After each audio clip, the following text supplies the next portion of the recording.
Our first asteroid sample return mission is back on Earth, a record ride in space for NASA astronaut, and our Artemis II mission is making pre-launch progress.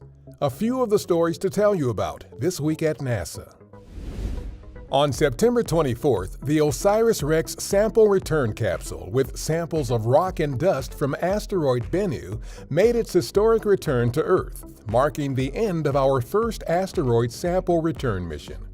And touchdown of the OSIRIS-REx sample return capsule. The next day, the sample return capsule was flown to our Johnson Space Center in Houston, where the sample material inside it will be cared for, stored, and shared with scientists around the world. The week saw another historic return from space, this one on September 27th by NASA astronaut Frank Rubio. After spending a U.S. record-setting 371 days in space, Rubio landed safely in Kazakhstan along with 2 crewmates. Rubio's record ride comes to an end. Rubio's extended mission provides researchers the opportunity to observe the effects of long-duration spaceflight on humans. Teams at our Michoud assembly facility in New Orleans have structurally joined all 4 RS-25 engines onto the core stage of our Artemis II moon rocket.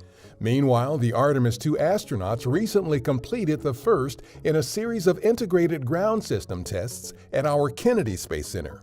The Artemis II flight test around the moon and back is the agency's first crewed mission under Artemis. On October 14th, an annular solar eclipse will cross the U.S. from Oregon to Texas. An annular eclipse is also known as a ring of fire eclipse because the moon doesn't entirely block out the sun, but instead leaves a bright ring of sun.